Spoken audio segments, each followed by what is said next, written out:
शरीर में रहने वाले प्राण उदान, समान, व्यान और अपान वायु की यही आत्मा है। विविध प्रकार की ऊंची नीची चेष्टाओं का नियामक है। मन का प्रेरणता इधर उधर ले जाने वाला है। सभी इंद्रियों का प्रेरक है। सभी इंद्रियों के अर्थों का अभिमान करने वाला है। अर्थात साम्य अवस्था में स्थित वायु ही इंद्रियार्थन ज्ञान में कारण होता है। शरीर शरीरगत सभी धातुओं को अपने अपने कार्यों में प्रवृत्त कराता है। यह शरीर को जोड़ने वाला है। वाणी का प्रवर्तक है। स्पर्श और शब्द का प्रकृति मूल कारण है। श्रोत और स्पर्श ज्ञान में वायु ही कारण है। हर्ष और उत्साह का यही उत्पत्ति स्थान है। अग्नि का यही प्रेरक जलने में कारण है। दोषों को सुखाने वाला है। शरीरस्थ मलों को बाहर निकालने में यही सहायक होता है। स्थूल बड़े अणु छोटे स्रोतों का भेदन करता है। गर्भ में शरीर आकृतियों का निर्माण यही करता है। अकुपित अपनी सम प्रकृति में स्थित वायु आयु का अनुवर्तक और पालन करने वाला होता है। नंबर 1, तंत्र यंत्र धारणम। वात शरीर रूपी तंत्र को धारण करने वाला है, अर्थात शरीरगत विभिन्न धातुओं को अपने अपने नियमित कार्यों में प्रवृत्त करता है। नंबर 2, नानाविध चेष्टा प्रवर्तनम। शरीर में होने वाली ऐच्छिक तथा अनैच्छिक चेष्टाओं का प्रवर्तक है। नंबर 3, नियंता प्रेरणता व मनस है। वात मन का नियामक तथा प्रेरणा देने वाला है। मन को इष्ट विषय में प्रवृत्त कराता है। जब आत्मा, मन, इंद्रिय तथा विषयों का संयोग होता है, उस समय ही ज्ञान उत्पन्न होता है। विषय का चिंतन, संकल्प अथवा निर्णय करना तथा सुख दुख की अनुभूति मन तथा आत्मा के संयोग से होते हैं। मन को अनिष्ट विषयों से हटाकर इष्ट विषयों की ओर लगाना तथा प्रेरणा देना वात का कार्य है। 4, सर्वेंद्रिय प्रेरणम। वात समस्त इंद्रियों को उसके विषयों में प्रेरित करता है। नंबर 5, सर्वेंद्रिय यथार्थ विभन। वात संपूर्ण इंद्रियों के विषयों का वहन करने वाला है। 5 ज्ञानेंद्रिय आंख, कान, नाक, जीभ, त्वचा है। इनके विषय क्रमशः रूप, गंध, शब्द, रस तथा स्पर्श हैं। इनके विषयों का ज्ञान वात के द्वारा ही होता है। इसी प्रकार कर्मेंद्रिय के कर्म जैसे कि वाणी, हाथ एवं पांवों का क्रियाशील होना, मल त्याग तथा मैथुन द्वारा संतान उत्पत्ति वात द्वारा ही संपन्न होती है। नंबर 6, वात शरीर की संपूर्ण धातुओं, ऊतकों, टिश्यूज को अपने अपने स्थानों पर स्थापित रखता है। वात के कारण ही विभिन्न अवयव अपने स्थान से प्रोलैप्स जाते हैं, जैसे गर्भाशय, यूट्रस, मलद्वार, रेक्टम, आंतें आदि स्थान च्युत हो जाती हैं।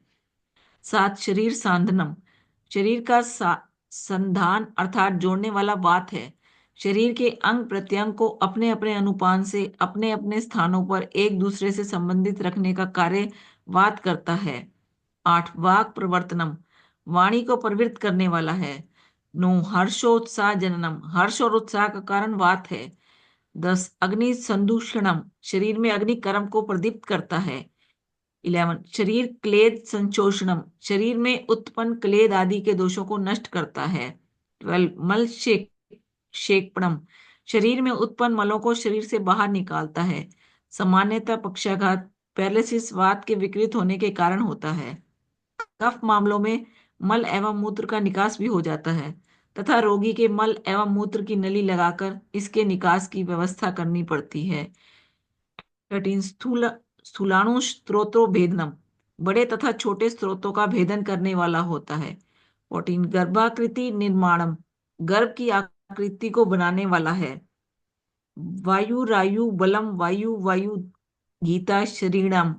अविकृत वायु ही आयु है, वायु ही बल है तथा वायु ही देह का धारण करने वाला है, अर्थात शरीर की मूल स्थिति का कारण है। संक्षेप में अविकृत वायु शरीर में उत्साह, उच्छ्वास, निश्वास तथा समस्त चेष्टा मल आदि वेगों का परिवर्तन, रस आदि धातुओं का सम्यक प्रकार से गति तथा संपूर्ण इंद्रिय को स्वच्छ चैतन्य और अपने अपने कर्म में प्रवृत्त रखना आदि कर्मों से शरीर का पालन पोषण धारण आदि अनुग्रह कर्म करता है। अर्थात पित्त तथा कफ बिना वायु के सहयोग के गतिशील नहीं हो सकते। अतः इन सब का नायक वायु है। वायु के विशिष्ट कर्म। शरीर के स्थूल तथा सूक्ष्म सभी अवयवों में गति, परिवर्तन, चेंजेस, मोशन तथा विभवांतर, पोटेंशियल चेंजेस, पाचन व अपचय कर्म, कैटाबोलिक फंक्शन तथा विच्छेदन, एनालिसिस तथा डिसइंटीग्रेशन एवं पोषण, चय कर्म, एनाबोलिक फंक्शन तथा संश्लेषणात्मक कर्म, सिंथेसिस, इंटीग्रेशन निरंतर होते रहते हैं। ये कर्म क्रमशः वात पित्त कफ के हैं। इन क्रियाओं के संपन्न होने वाले स्थान भेद के कारण क्रिया के स्वरूप में भी भेद हो गया है। इस आधार पर प्रत्येक दोष के पांच पांच भेद कहे गए हैं। 5 प्रकार के वायुओं का परिचय। वायु के 5 भेद। मैडम प्राण इतना करा दीजिए। हेलो मैडम, पहले इतना ही करा दीजिए ना, बाकी का फिर बाद हाँ। में पढ़ते हैं। ये ठीक है। कल मैंने ये समझाया था, तो कौन आज बोलेगा इसके ऊपर?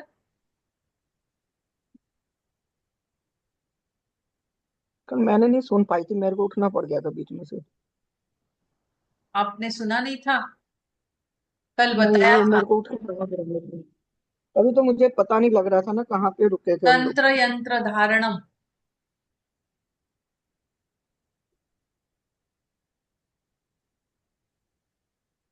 अ, अब यहीं से स्टार्ट करते हैं। तंत्र यंत्र धारणम। यहाँ पे इसमें क्या बताया है उन्होंने अभी? वात के प्रमुख विशेषताएं। वात, वात जो है, वात यानी कि वायु, वायु के विशेषता क्या क्या है? यह वायु तंत्र यानी कि शरीर, तंत्र यानी शरीर, और यंत्र यानी शरीर के अवयव धारण करने वाला। यंत्र यानी शरीर को, शरीर के जो अवयव है उसको धारण करने वाला तंत्र और यंत्र। शरीर में रहने वाले प्राण, उदान, समान, व्यान और अपान, वायु की यही आत्मा है। अब ये वात जो है, वात ये वायु के 5 प्रकार है। वायु के प्रकार है प्राण, उदान, समान, व्यान और अपान। ये 5 प्रकार के वायु है और इसकी आत्मा ये वात है। विविध प्रकार की ऊंची नीची चेष्टाओं का नियामक है। मन का प्रणेता, इधर उधर ले जाने वाला। वात जो है ये मन को भटकाता है, इधर उधर लेके जाता है वो। ये वात ही उसके लिए रिस्पॉन्सिबल होता है। सभी इंद्रियों का प्रेरक है, सभी इंद्रियों के अर्थों का अभिवहन करने वाला है। अर्थात साम्यावस्था में स्थित वायु ही इंद्रियार्थ ज्ञान में कारण होता है। शरीरगत सभी धातुओं को अपने अपने कार्यों में प्रवृत्त कराता है। ये जो वात है, ये वात अपने सभी धातु, अब कल हमने देखे थे सभी धातु, ये सभी धातुओं को अपने अपने कार्य में प्रवृत्त कराता है। अब ये धातु कौन से थे? कल हमने देखे थे, कौन से थे धातु? धातु मांस कौन मज्जा, से थे? 7 धातु है ना। रस, रक्त, मांस, भेद, अस्थि, मज्जा और शुक्र। हाँ, रक्त, शुक्र, रस, रक्त, रस, मांस, मांस, मेद, भेद, मज्जा, अस्थि, मेद, शुक्र। अस्थि। हम्म। रक्त, रस, न रस, रक्त, मांस, मेद, अस्थि, मज्जा, शुक्र। शुक्र। हम्म। 7 धातु हैं। हाँ, तो ये सब जो है, आ, ये इनको क्या करता है? वो उनके उनके कार्य में प्रवृत्त करता है। ये जो वात है, ये वात सभी इंद्रियों का प्रेरक है, सभी इंद्रियों के अर्थों का अभिवहन करने वाला है। अर्थात साम्यावस्था में स्थित वायु ही इंद्रियार्थ ज्ञान के कारण होता है। शरीरगत ये सभी प्रवृत्त से धातु। क्या हुआ मैडम? हम्म। प्रवृत्त, प्रवृत्त एक हिंदी का वर्ड है ना, पता नहीं समझ मीनिंग नहीं समझ आती।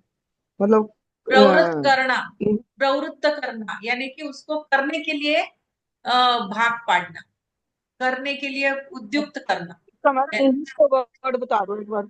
इंग्लिश वर्ड बता दो। क्या? इसका इंग्लिश वर्ड बता दो ना एक बार। इसका इंग्लिश वर्ड? एक मिनट, हाँ, मुझे बुक खोलना पड़ेगा। वो थोड़ा इजी हो जाएगा ना, इंग्लिश समझ हाँ आता है तो हाँ, कई बार, समझने में इजी इंग्लिश हो में जाए। आपको तो कई बार इंग्लिश इंस्पायर। में ज्यादा easy होता है। इंस्पायर। इंस्पायर, ठीक है ठीक है, हाँ वही है ना। अप्रवत तो दिमाग में नहीं बैठने वाला था। हम्म। पर हम क्या कर कौन सा चल रहा है हमारा? वात दोष चालू किया ना हमने। मेन फीचर्स ऑफ वात, वर्त को।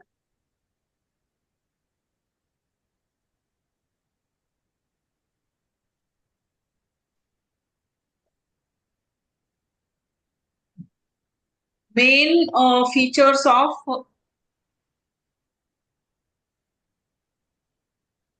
हाँ, वात की, this vayu holds the structure and function of the body. It is the soul of the prana. Udan, Saman, Vyan, Apan, Vayu. It is the controller of all kinds of up and down of desires and efforts. ये जो है, ये continuous अपने up and down जो होता रहता है।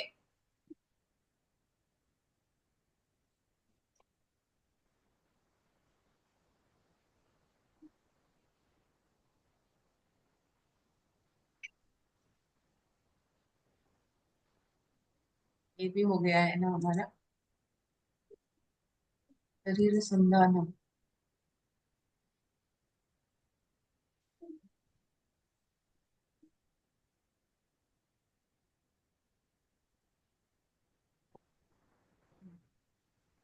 English कहाँ चला गया? ड्राइनेस, हाँ। इससे मेन आगे वाला फीचर्स, पेज है। Main features. This vayu holds the structure and function of the body. It is the soul of the prana. प्राण, उदान, उदान, समान, व्यान समान, और अपान, वैन, ये 5 प्रकार के वायु होते हैं। वायु के प्रकार होते हैं वात के। प्राणा, उदान, समान, व्यान और अपान, ये वायु है। It is the controller of all kinds of ups and downs of desires and efforts. हम जो भी करते हैं, जो अप्स एंड डाउन्स हमारे डिजायर्स के होते रहते हैं, तो ये उसका नियमन करता है। It is the carrier of mind, ये माइंड को इधर उधर लेके जाता है। कैरियर ऑफ माइंड, मन को। The inspiring factor for all Indriyas senses. It carries the energy of all senses. अपनी सभी सेंसेस की एनर्जी को ये कैरी करता है। Hence, a balanced vayu is the cause of attaining knowledge through the Indriyas. It makes all tissues to perform their functions. It makes all tissues, जो हमारे शरीर में जितने भी टिश्यूज है, वो टिश्यूज के कार्य परफॉर्म करने, फंक्शंस परफॉर्म करने में हेल्प करता है। It joins the body. It is the initiator of voice and speech. हम जो बातें करते हैं, हमारे जो वाक्य होते हैं, शब्द होते हैं, उनको भी ये इनिशिएट करता है। It is the reason behind shabd, sound, sparsh, touch. To hear और टच वायु इज रिक्वायर्ड। अभी ये सब सब कुछ जो तन्मात्राएं हैं, शब्द है, स्पर्श है, तो इन इन सब को वायु की आवश्यकता होती है। It is the origin place for joy and enthusiasm. It is the factor cause fire. It drives the doshas and illnesses. अब ये वात जो है, ये हमारा दोष जलाने भी में भी मदद करता है। तभी दोष को गला देता है ये।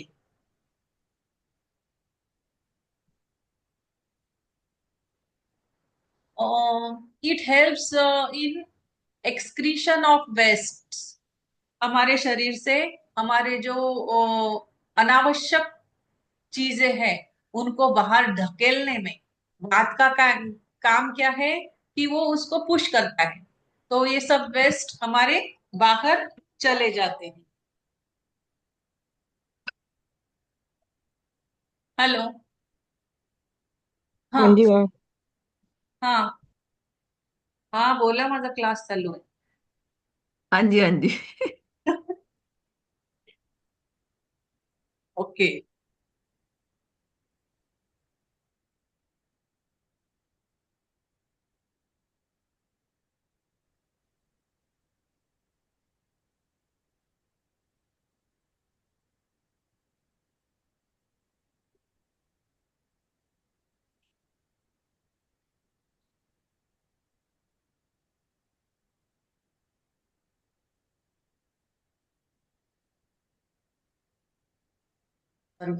सॉरी, फोन फोन आ गया था.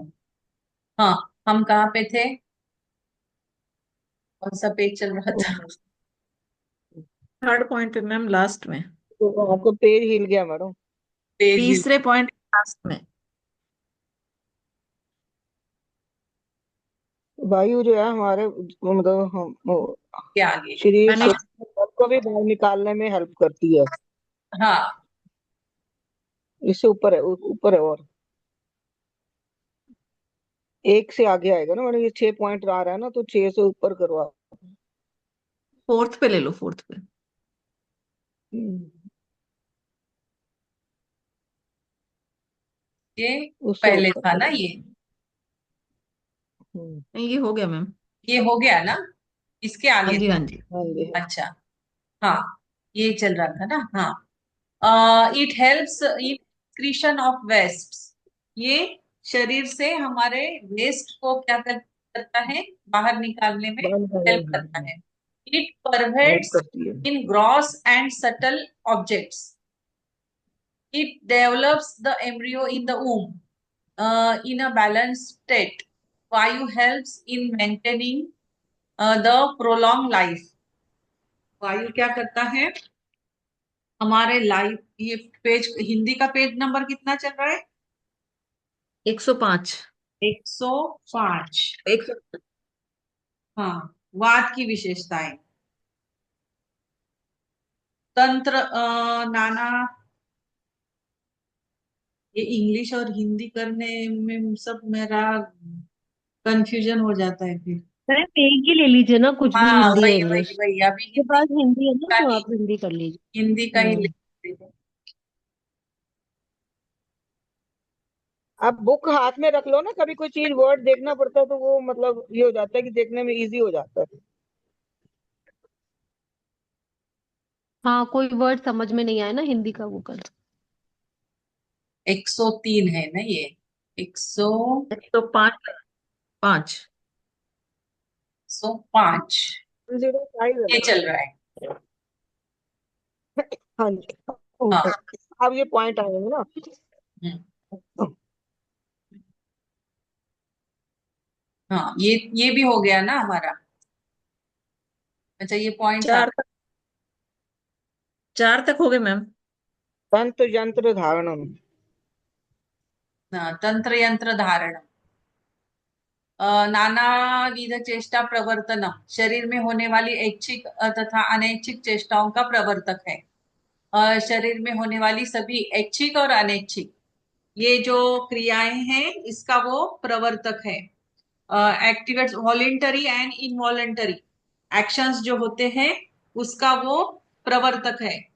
Voluntary and involuntary activities body के जो होते हैं, उसमें ये ये भी काम करता है.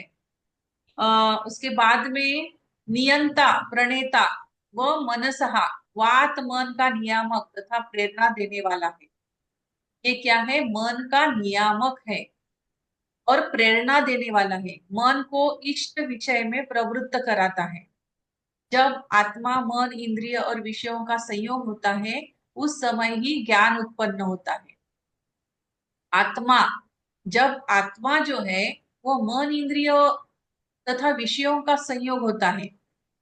मन, इंद्रिय और विषय, इनका जब संयोग होता है, जैसे कि हमने अभी हमारे जो पैर है, अभी हम पैर लेते हैं. हम्म? हमारे मन ने सोचा कि मुझे अभी बाहर जाना है. मुझे मार्केट जाना है, तो अगर पैरों ने मन का सुना नहीं कि मुझे जाना है बाहर, तो क्या होगा? तो वो जा ही नहीं पाएगा ना।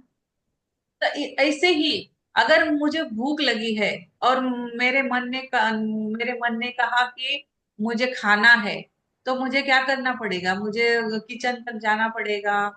फिर मेरा मन क्या करेगा कि मुझे किचन तक लेके जाएगा, जो भी वहां पे है उसको खोलना पड़ेगा, खाना पड़ेगा। तो इसका मतलब क्या है कि मन जो है, इंद्रिया, हमारी इंद्रिया जो भी चाहेगी, तो मन उसको अगर साथ देगा, तो ही इसका विषय विषय अभी ये विषय का मतलब यहाँ पे क्या है कि इंद्रियों के विषय। मुझे अभी मेरे ईयर्स, कान है, मेरे कानों ने मुझे ऐसा लगा कि मुझे अच्छे से संगीत सुनना है। मेरे मन ने चाहा कि मुझे बहुत अच्छे से राग सुनने हैं। तो मैं क्या करूंगी कि मैं एक आधा वीडियो ऑन कर दूंगी जिसमें रागा है, तो वही मैं सुनूंगी। तो ये विषय हो गए, मेरे मेरे इंद्रिय के विषय हो गए। तो ये मन और विषयों का अगर तालमेल होता है, इनका संयोग होता है, जब आत्मा, मन, इंद्रिय तथा विषयों का संयोग होता है, उस समय ही ज्ञान उत्पन्न होता है। तो ही ज्ञान उत्पन्न होता है। अब ये आत्मा के साथ ये सब मिलके जब काम करेंगे, मन, इंद्रिय, आत्मा और विषय, ये सब जब एकत्रित काम करेंगे, तो ही हमारा ज्ञान उत्पन्न होता है। अब मैं पढ़ा रही हूँ और मेरा मन कहीं और है, तो मेरा वो ज्ञान नहीं होगा, मुझे वो समझ भी नहीं आएगा। मुझे वो समझने के लिए, मुझे उस चीज का ज्ञान होने के लिए मेरा मन भी उधर चाहिए, आत्मा, मन सब वहां पर चाहिए, तो ही मैं वो समझ पाऊंगी कि मैं क्या कर रही हूँ। विषय का चिंतन, संकल्प, निर्णय करना तथा सुख दुख की अनुभूति मन तथा आत्मा के संयोग से होते हैं। अभी विषय का चिंतन, अब हमने पढ़ा वात क्या है। अब ये हमने विषय लिया कि वात, वात का हम क्या करेंगे? चिंतन करेंगे, फिर संकल्प करेंगे कि उसको किस तरह से इस्तेमाल करना है, क्या क्या करना है, फिर निर्णय लेंगे। तो इस तरह से कोई भी विषय होगा, तो हम उस विषय का चिंतन करेंगे, उसके ऊपर बहुत सारा सोचेंगे याद रखने के लिए। वो चिंतन हो गया। फिर संकल्प कर लेते हैं कि मैं ऐसा ऐसा करूंगी, वैसा करूंगी, वो संकल्प। अथवा निर्णय निर्णय लेते हैं फिर हम, अभी मुझे आयुर्वेदिक एक्यूप्रेशर ही पढ़ना है, ये हमने संकल्प कर लिया, तो हम उसी के ऊपर चिंतन कर रहे हैं अभी। तो तथा सुख दुख की अनुभूति मन तथा आत्मा के संयोग से ही होती है। अभी आत्मा ही इसके लिए रिस्पॉन्सिबल है कि सुख होए या दुख होए, ये अनुभूति जो होती है, ये आत्मा के संयोग से ही होती है। मन को अनिष्ट विषयों से हटाकर इष्ट विषयों की ओर लगाना तथा प्रेरणा देना वात का कार्य है। अब ये इसीलिए कहते हैं ना कि जो वात युक्त पदार्थ है, जिन्हें साधना करनी है, जिन्हें मेडिटेशन करना है, मेडिटेशन में कुछ क्या कहते हैं, थॉट्स नहीं आने चाहिए, इसलिए वात युक्त पदार्थ खाने नहीं चाहिए। तो वात युक्त पदार्थ खाने से क्या होता है कि हमारे विचार बहुत आते हैं, मन भटकता है। तो मन को अनिष्ट विषयों से हटाकर अब हमें क्या करना है कि हमें मेडिटेशन करना है। तो क्या करेंगे हम अनदर जो सब्जेक्ट्स है, उनको सबको हटा देंगे हम, और सिर्फ एक ही विषय के ऊपर ध्यान देंगे। मन को अनिष्ट विषयों से हटाकर इष्ट विषयों की ओर लगाना तथा प्रेरणा देना, ये भी वात का ही कार्य है। तो ये हमारा संकल्प, हमारा हमारा निर्णय, ये यहाँ पे बहुत इंपॉर्टेंट है। तो ये सब कौन करता है? ये वात ही करता है, वात ही उसके लिए रिस्पॉन्सिबल होता है। तो ये नियंता, प्रणेता है वो। वो क्या है? वात क्या है? वो नियंता है, प्रणेता है, मनसहा। फिर उसके बाद में सर्वेंद्रिय प्रेरणा। वात समस्त इंद्रियों को उसके विषयों में प्रेरित करता है। तभी इंद्रिया जो है हमारी, उसके विषयों में प्रेरित करता है। कान का काम सुनना है, आंखों का काम देखना है, जीवा का काम रस स्वाद लेना है। तो ये सभी इंद्रियों के जो विषय है, ये उसको प्रेरित करता है। सर्वेंद्रिय प्रेरणम। नहीं, इसमें जो इंद्रियां हैं ये सिर्फ ज्ञानेंद्रियों के लिए है या कर्मेंद्रियों के लिए भी है? ज्ञानेंद्रियों के लिए, ज्ञानेंद्रियों के लिए विषयों में प्रेरित करता है। और कर्मेंद्रियों के लिए भी होगा ना। अगर हम हाथों को हिलाएंगे नहीं तो हाथ हिलेंगे ही नहीं ना। तो वात ही उसके लिए यूजफुल हो रहेगा। हमें हाथ उठाना है, तो हाथ उठाने के लिए हमें वात भी तो चाहिए। पैर को चलने के लिए वात भी तो चाहिए, नहीं तो मूवमेंट ही नहीं होगी। तो ये सर्वेंद्रिय प्रेरणा। तंत्र यंत्र धारणम। शरीर रूपी यंत्र को धारण करने वाला और उसके विभिन्न धातुओं को नियमित करने वाला, ये हो गया पहला। तंत्र यंत्र धारणम। उसके बाद नानाविध चेष्टा प्रवर्तनम। शरीर में होने वाली ऐच्छिक और अनैच्छिक चेष्टाओं का प्रवर्तक। नानाविध चेष्टा प्रवर्तनम। नानाविध चेष्टा, जो कि ऐच्छिक भी है अनैच्छिक भी है, जो चल रही है हमारे शरीर, वो सभी का प्रवर्तन। नियंता प्रणेता और मनसहा। नियंता प्रणेता, तभी इंद्रियों को उसके विषय में नियंत्रित कर रहा है। मनसा, मानसिक रूप से भी उसको चला रहा है। नियंता प्रणेता। फिर सर्वेंद्रिय प्रेरणा, सभी इंद्रियों को विषयों में प्रेरित कर रहा है। सर्वेंद्रियार्थ विभवनम। विभवहन। वात संपूर्ण इंद्रियों के विषयों का वहन करने वाला है। 5 ज्ञानेंद्रिय, आंख, कान, नाक, जीभ, त्वचा, इनके विषय क्रमशः रूप, शब्द, गंध, रस और तथा स्पर्श है।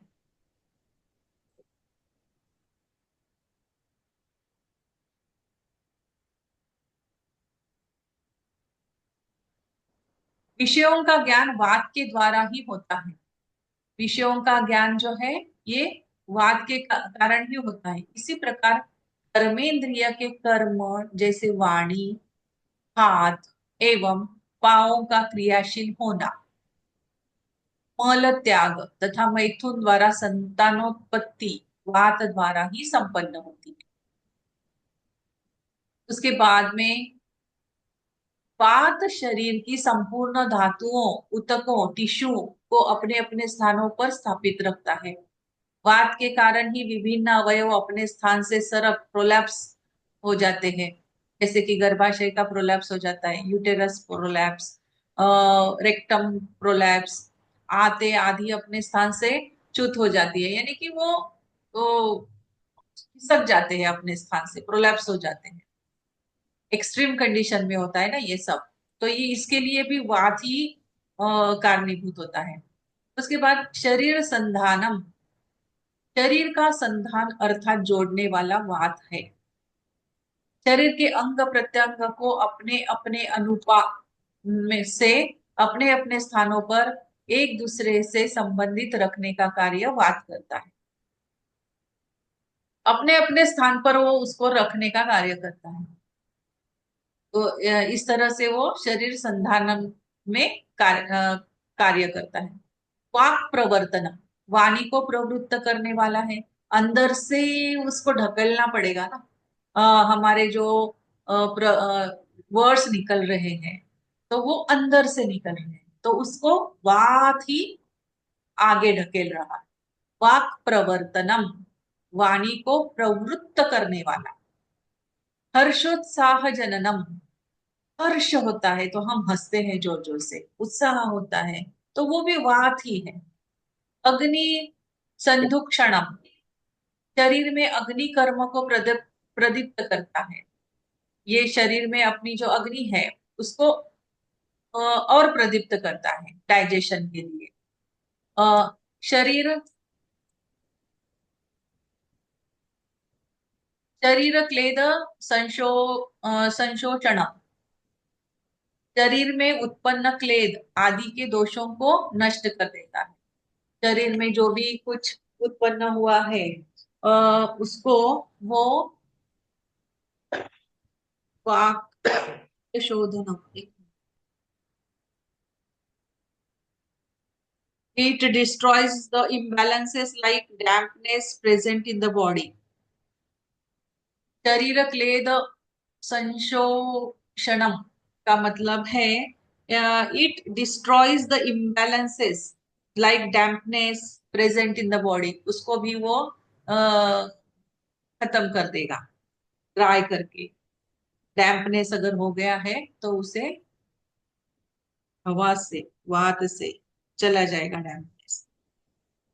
मल क्षेपणम, शरीर में उत्पन्न मलों को शरीर से बाहर निकालता है। सामान्यतया पक्षाघात पैरालिसिस वात के विकृत होने के कारण होता है। पैरालिसिस जो होता है वो commonly paralysis is due to imbalance of vata. कफ मामलों में मल और मूत्र का निकास भी हो जाता है।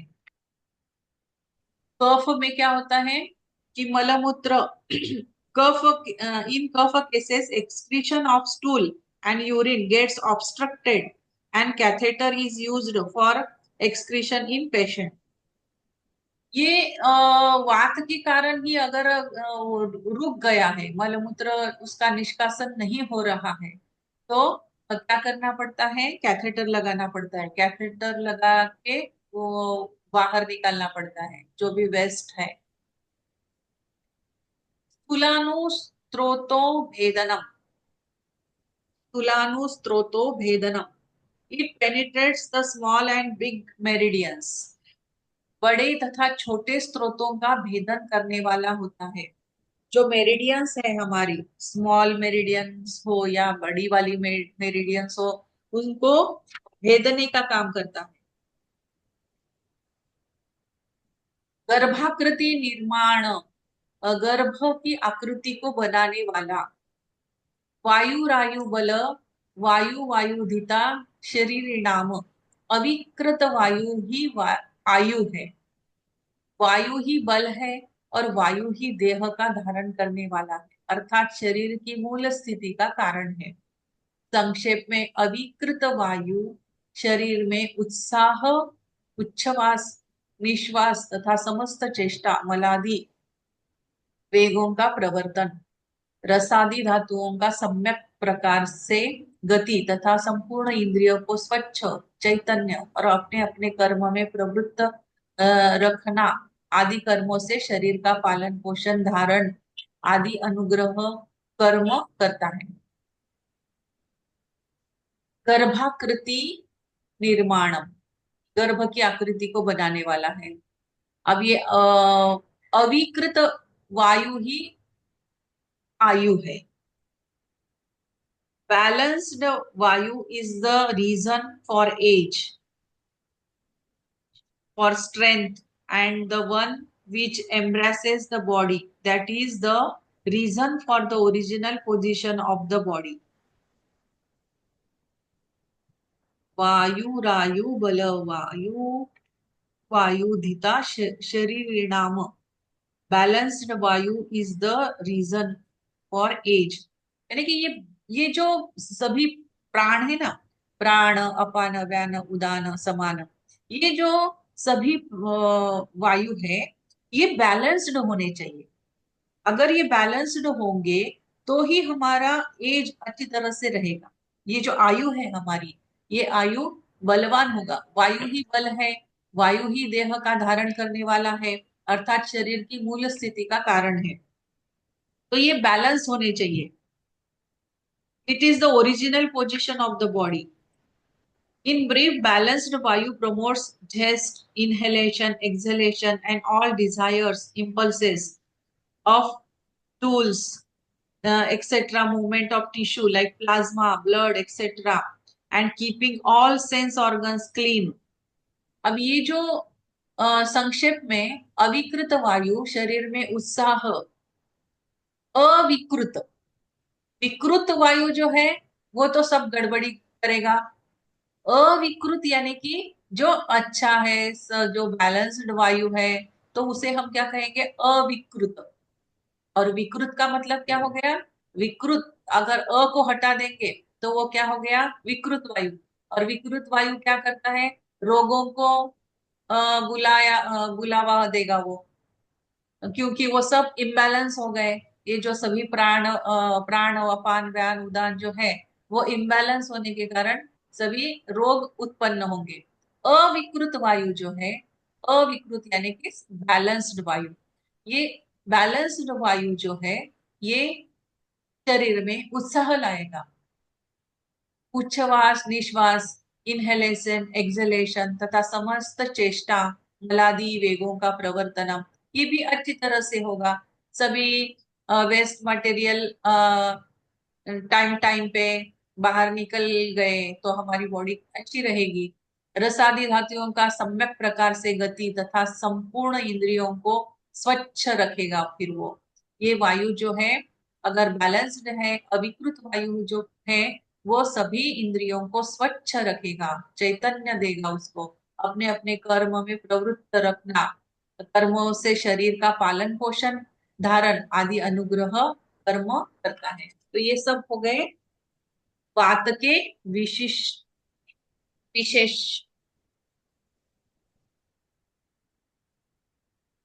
क्या था ये?